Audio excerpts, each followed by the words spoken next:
Very good afternoon to everybody. Do tell me good afternoon, because then I know that post-lunch people have not gone to sleep. So a very good afternoon to you. Thank you, thank you. You know, I actually got fairly annoyed when I was talking to Arun when he chose to put me on what is popularly known as a death panel. People have come back afternoon, the things are running late as it is behind schedule, then you have a sumptuous lunch, and then you want to hear something boring on taxes. And that's a death panel to be in. So I think the challenge which I have is not just to talk to you about the subject which I have chosen, but also to keep you alive and interested. So we've been talking through the length and breadth of this conference about various technical aspects of BEPS. Earlier in the panel today we spoke about what happens to judiciary, how are things going to evolve in the judiciary. So multiple facets, we are going through all technical sessions, looking at how digital taxation is going to evolve, etc., etc. But to all of us who are sitting out here and who are part of industry and businesses, BEPS is all about what does this mean to business. There are technical interpretations. There are very super specialists who are in a position to take care of those interpretations. But to us as business, what does this mean? How is it that it impacts our day-to-day life? What are trends that we need to watch? And what is it that's going to be different for each one of us on a going forward basis? So over the next about 25 odd minutes, what I'll try and do is to really focus that as people who run businesses, people who assist in the running of businesses, what does BEPS mean to us? What are the things that we need to be looking out for, and how is life going to change for all of us?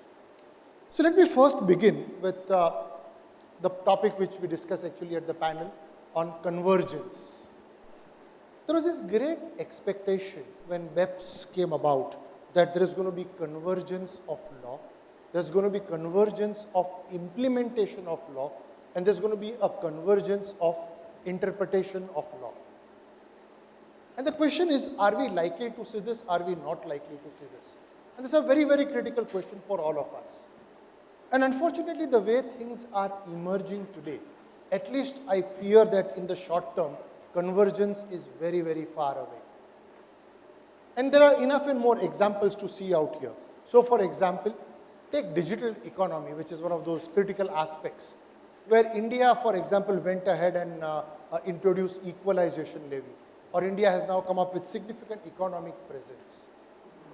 Now this was, of course, one of those three measures which was recommended by the OECD. India went ahead and implemented one of them. And again, we have a situation where you have got taxes which are being paid in one jurisdiction, which are not creditable in another jurisdiction, where you have sort of a mix of a direct and an indirect tax. Or you look at significant economic presence, which has now been on the statute for some months, where we still do not have any attribution rules at all. So we do not know, for example, that if you do constitute significant economic presence in India, how are your profits going to be attributed? Sure, significant economic presence does not impact people who come from treaty-protected countries, and therefore most of us would be out of it. But there is a great significant amount of business which could be happening, which is not treaty-protected. And it is already today attracting taxes in India without even knowing what is the quantum of taxes. And the more fearful aspect is that when you look at digital taxation, do the traditional rules of FAR analysis based on functions, assets, risk that you have really work to determine what are the profits attributable? What is that new formula which will come out? And when you start worrying about this, look at a business which is global in nature, operating in many, many jurisdictions. And if each such jurisdiction was to come out with a separate set of how you are going to tax the digital economy, where are we going to end up? How much of not just double taxation, but multiplicity of taxation could we have? So you're looking at one aspect of divergence happening instead of what was expected to be a convergence. Or you look at another aspect. Is the implementation of the law, is the framework also going to be consistent? And again, there are many, many examples. I'll maybe just take one or two which are very, very relevant. Look at thin capitalization rules. Look at how some of the countries talk about thin capitalization. in terms of debt equity ratio. And look at other countries which speak about deductibility of interest. And again, there are countries which talk about deductibility of interest as constituting thin capitalization from a profit after tax perspective to an EBITDA perspective. So not only are you seeing divergence of how each country is approaching the law, but you also see divergence on how each country is implementing the law. And I fear, notwithstanding whatever we heard at the judges' panel discussion earlier today, that we are going to have the very, very same thing when it comes to the interpretation of law. We are going to see divergence of interpretation of law, and we are going to therefore look at businesses which were expected to find some ease in terms of global interpretation, in terms of global convergence, actually looking at a global divergence, looking at multiple things happening at multiple jurisdictions and trying to straddle between them. Let's move on from there and let's look at another aspect. We're looking at disruption. And this is not necessarily a BEPS phenomenon. But what are we seeing in the recent past? The first trend that we see is the trade wars become a reality. Again, there are murmurs of people talking it's not a full-blown war, it's a skirmish, but let's see where does it go to. But when you look at countries which are at loggerheads with each other, when it comes to imposition of duties, imposition of taxes, what is that real sanctity that you can give to tax treaties? If trade treaties are not being respected, if trade treaties are being rewritten, if trade treaties are being rewritten at almost a gunpoint, how do you see the interpretation of tax treaties?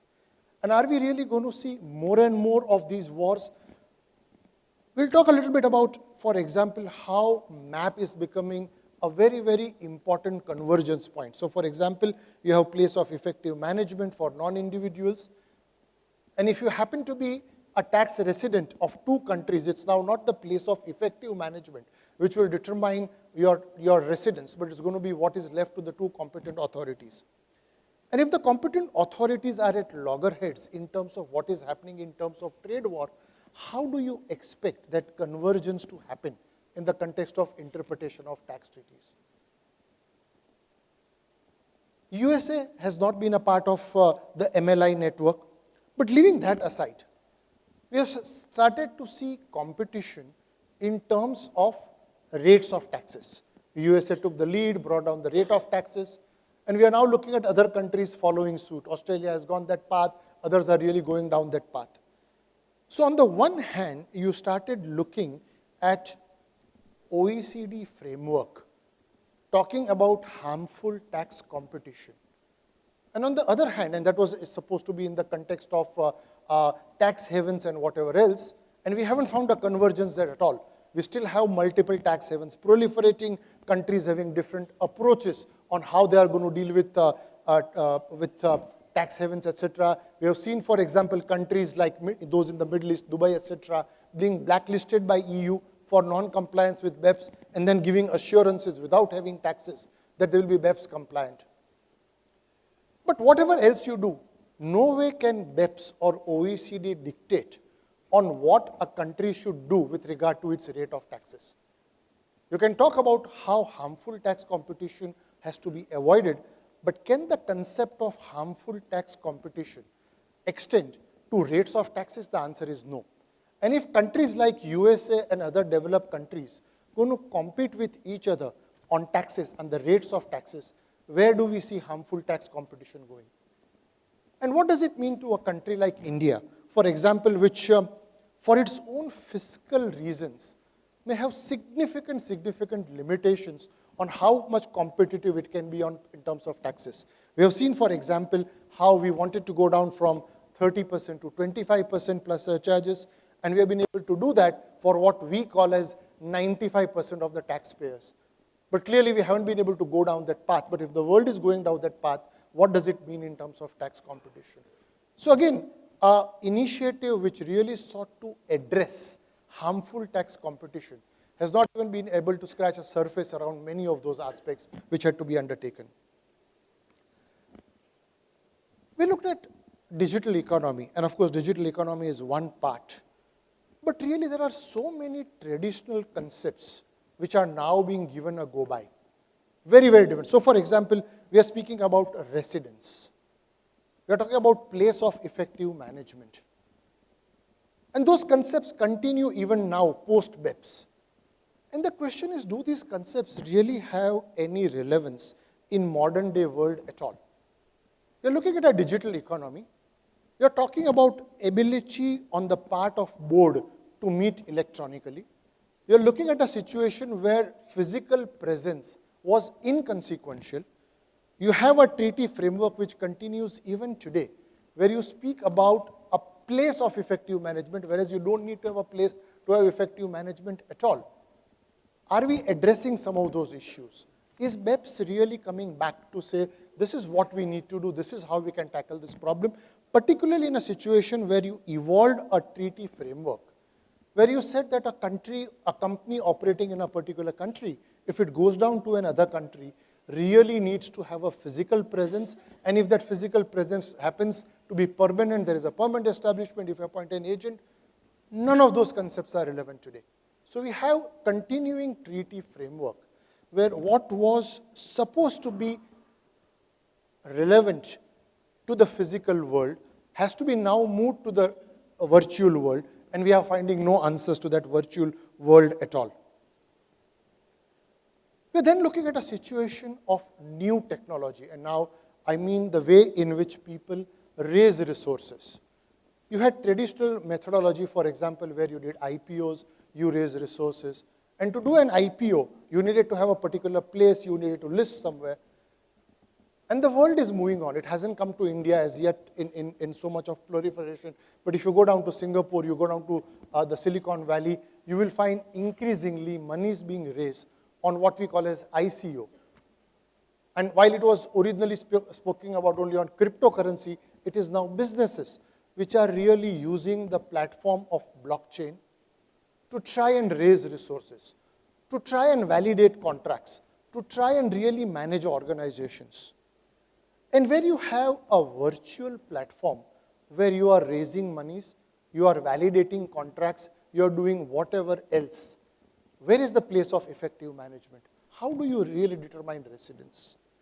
More important, if people are coming onto a virtual commercial platform with each other to do business, what is the nature of relationship between those people? Are they in the traditional sense, what we call in the Income Tax Act, an AOP? Are they a partnership?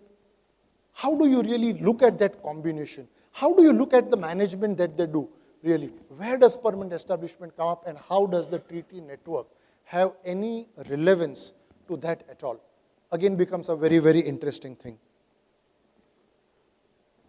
We then have an issue which again I had raised at the judges panel regarding substance and form. And traditionally we have all understood in the context of tax treaties about how substance is so much more important. But in the context of MLI, in the context of BEPS, we are no longer talking about substance. We are now talking about principal purpose test. And it's not the first time somebody is speaking about it, but I don't think enough importance has been given to this issue, that there is a very, very major difference between what constitutes a principal purpose and what constitutes substance. It is one thing to say that you have place, people, etc., and therefore you are able to demonstrate substance. So you could, for example, be in a tax haven and create an office, you can have people, and of course there can be questions as to whether those people are effective enough to make the decisions, are the decisions being made elsewhere? But how do you really deal with the concept of principal purpose? Because purpose, when you are talking about, is why were you there? So first you have a purpose, and then you have a principal purpose. And how does one do the interplay between the two? And therefore, the need for businesses to recognize that what was traditionally a way of demonstrating residence, traditionally a way of demonstrating substance, is now no longer relevant in the context of when you start talking about a principal purpose. That's a recognition that we need to have, because as we go on building what we call as a substance, and we are sort of trying to hunt for a substance with a purpose, we now need to have a purpose with a substance. How do you marry the two is something which becomes very, very important.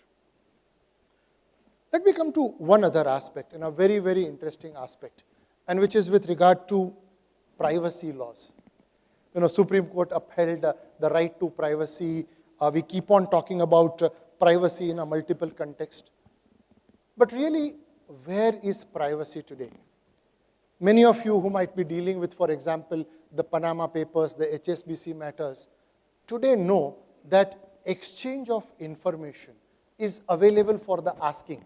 So we have moved from a world where data privacy was regarded as sacrosanct, and where for a competent authority to get information was virtually impossible.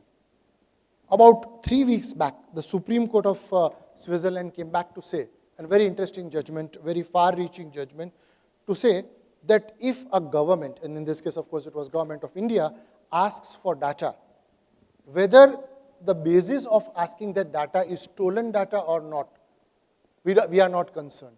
Whether that is legitimate request or an illegitimate request, we are not concerned. Whether it is a phishing inquiry or an inquiry based on some substance is irrelevant. The very fact that a government is asking for the data gives legitimacy, or information gives legitimacy to the ask, and therefore we will provide information which is being asked for. In a world like that, how are you looking at taxes? How are you really planning for information? We are going to talk about traditional basis for transfer pricing. Are those valid at all today? As we move forward, is profit split going to be more and more and more relevant? The fact that the authorities all over the world now are looking at master file, have country by country reporting, and there is exchange of information, what does that mean? Is the way in which we have been approaching taxes going to change very, very significantly in a situation where availability of information for all authorities is on the tap, is available for the asking? Significant changes, very, very significant changes in every sphere that we talk about. BEPS itself bringing about changes, but really so many challenges which BEPS has either not been able to address at all, or on the contrary is creating many, many more new challenges. Would I therefore be very negative on BEPS? Would I therefore believe that this is an exercise which was not warranted? Would I therefore believe that it's an exercise which has failed to achieve the purpose? I don't think so. I indeed think that it's a very positive development. I do think that over a period of time, we will find that convergence. But that over the period of time is going to be a fairly long time. It's going to be a fairly long time before economies start absorbing BEPS, implement BEPS in a uniform manner. And then you have sort of a world order where you are able to say, how do you interpret terms in a common way across the world? You are able to rely, as we spoke earlier on judgments across. You are able to find a solution to many of the issues. Again, we spoke about the fact earlier on that arbitration itself has not been accepted. And a very interesting point which got made out there, that while right to tax is a sovereign right, equally there is a sovereign obligation to resolve disputes. For that to happen and for BEPS to happen, it will take a long, long time. It will take time for things to mature out. And I somehow would like to believe that while that period will arrive sooner rather than later, until we find that period, we are going to see more and more uncertainty. We are going to find more and more divergence of views. We are going to find pulls and pressures, which each one of us sitting and dealing with businesses will have to deal with. We are hoping, as I said, that that period will come sooner rather than later. Thank you all for sharing my views.